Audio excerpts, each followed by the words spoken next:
घर जलाना उनकी रिवायत है, हमारी नहीं है। हम चीज़ें बनाने वाले हैं, हम सड़कें बनाने वाले हैं, मुल्क बनाने वाले हैं। ये है जलाने वाला। इमरान खान बताए ना, कोई एक ईंट इस मुल्क के अंदर उसने नए पाकिस्तान के नाम पे लगाई थी? जो लगाई थी उसको आग लगाए। हमारी बनाई हुई चीज़ों को आग लगाने का इख्तियार उसको किसने दिया है? पीटीवी के ऊपर, पार्लियामेंट के ऊपर हमला करके गए थे, नहीं गए थे?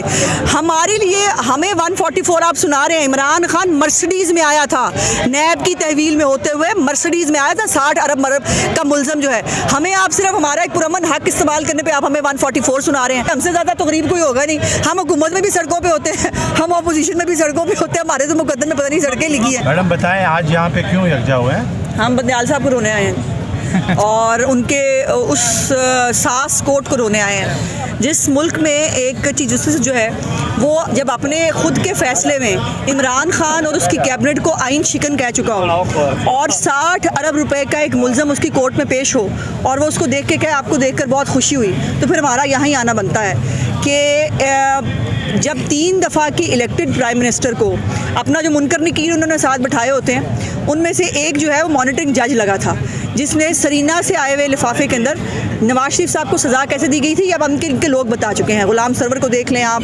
ब्रिगेडियर एजाज को देख लें, इनके कहते रहे हैं। और इमरान खान ने भी कहा कि अगर जो है वो फ़ौज का हाथ उसके सिर पर ना होता तो वो कभी प्राइम मिनिस्टर नहीं बन सकता था।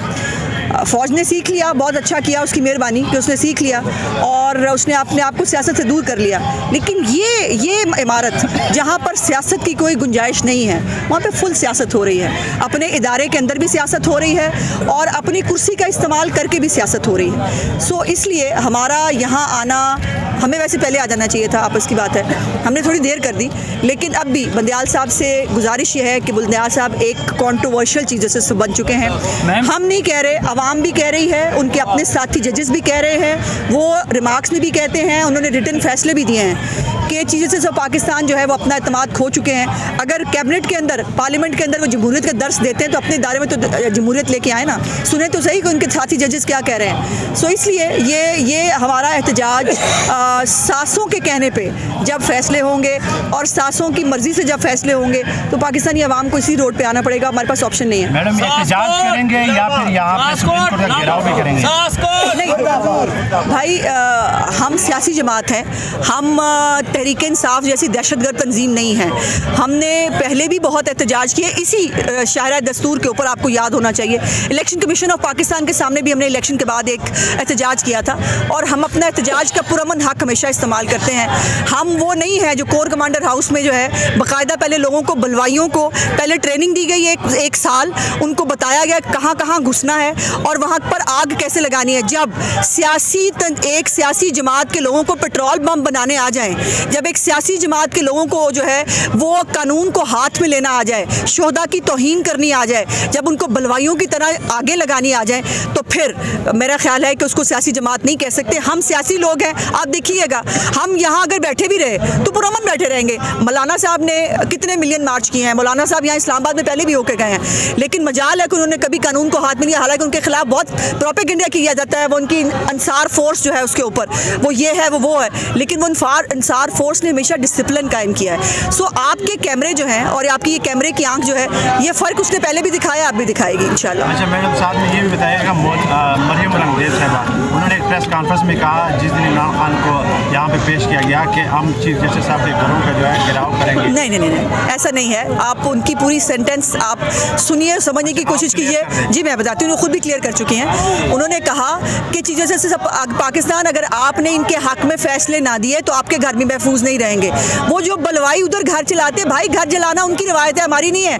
हम चीज़ें बनाने वाले हैं, हम सड़कें बनाने वाले हैं, मुल्क बनाने वाले हैं। ये है जलाने वाला। इमरान खान बताए ना, कोई एक ईंट इस मुल्क के अंदर उसने नए पाकिस्तान के नाम पे लगाई थी? जो लगाई थी उसको आग लगाए। हमारी बनाई हुई चीज़ों को आग लगाने का इख्तियार उसको किसने दिया है? और इमरान खान ने अपने आप को, पहले वो फैशिस्ट था, सबको पता था, लेकिन वो एक दहशतगर्द फितना है जिसके हाथ में पाकिस्तान जल रहा है, जिसकी मज़ीद इजाज़त उसको नहीं दी जा सकती। और अगर ये ईमानदार सहूलतकार उसके पीछे से हट जाए तो उसका अंजाम बहुत करीब है और वो आप देखेंगे इंशाल्लाह। अच्छा मैं ये भी बताएं कि यहाँ पर जब भी पाकिस्तान तहरीक इंसाफ के कारकुनान पिछले कुछ माह से जब भी आते थे या वो जलसा जुलूस करते थे इस्लामाबाद में दफ़ा 144 का नफाज होता था।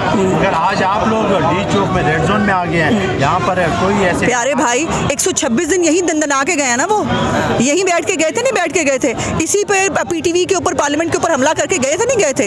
हमारे लिए हमें 144 आप सुना रहे हैं। इमरान खान मर्सिडीज में आया था, नैब की तहवील में होते हुए मर्सिडीज में आया था, 60 अरब का मुलजम जो है। हमें आप सिर्फ हमारा एक पुरअमन हक इस्तेमाल करने पे आप हमें 144 सुना रहे हैं। अगर 144 जो है वो सिर्फ हमारे लिए हुकूमत में हो तब भी हमारे लिए ही है, और अपोजिशन में हो तब भी हमारे लिए। हमसे ज़्यादा तो गरीब कोई होगा नहीं। हम हुकूमत में भी सड़कों पे होते हैं, हम अपोजिशन में भी सड़कों पे होते हैं। हमारे तो मुकद्दर में पता नहीं सड़कें लिखी हैं। तारीख में लिखा जाएगा। हमने तारीख में भी देखा कि जो हुकूमत में रह के यहाँ पे एहतजाज करी है। हाँ, तो ये आपको क्या नौबत, इससे अंदाज़ा लगा लीजिए, इससे अंदाज़ा लगा लीजिए वाली वारिस कौन है इस मुल्क के। हम ही वाली वारिस हैं जिन्होंने इस मुल्क को बनाया और संवारा है। अंदाज़ा ये लगा लीजिए कि इस मुल्क में इदारे अपनी डोमेन से इतना बाहर चले गए हैं कि एक सिविल हुकूमत को बाज़ाब्ता तौर पर जो है उसको टूथलेस किया गया है। ये जो अदालत है पीछे हमारे, ये यहाँ बैठकर कानून और इंसाफ पे तो फैसले नहीं दे रही। अगर बंदयाल साहब और उनके बेंच में, बड़ा कैटेगोरिकली कहना चाहती हूँ, अगर बंदयाल साहब और उनके बेंच ने पंजाब हुकूमत के ऊपर शब खून ना मारा होता, इस मुल्क में ये अफरा तफरी ना होती। हमजा शहबाज की हुकूमत को जानबूझकर गिराकर जो है परवेज लाई की हुकूमत बनाई गई और हुकूमत बना के असम्बली तोड़ दी गई। और आज आप देख रहे हैं कि पाकिस्तान एक टर्मोइल में है। और फिर जब हम कहते हैं कि भाई उसका रिव्यू ही सुन लो, इसकी पिटीशन ऐसे लगती हैं, मतलब एक 24 घंटे से पहले उसकी पिटीशन लग जाती है। हम इसके सामने जो है वो इंसाफ के लिए पुकार रहे हैं। सो जब इंसाफ इतना सिलेक्टेड हो गया है, वज़ीर आज़म तो सिलेक्टेड था ही था जब तक वो था, अब वो उसने इस इदारे को भी सिलेक्टेड कर दिया है। सिलेक्टेड वज़ीर आज़म होगा, सिलेक्टेड अगर चीफ जस्टिस होगा, सिलेक्टेड अगर जो है कोई और इदारे का लोग हो, उसको हम बर्दाश्त नहीं करेंगे। नाफिज अनाफ बहुत हो गया। 2018 का रिप्ले अब प्रोजेक्ट इमरान खान की शक्ल में इस मुल्क के अंदर दोबारा नहीं होने देंगे। हमारी लाशों के ऊपर से गुजर के जाएंगे। इमरान खान को लाने के लिए ऐसे तो नहीं होगा। मुस्लिम लीग नून, मियां नवाज शरीफ, मियां शहबाज शरीफ, मरियम नवाज, उस्मा गिलानी।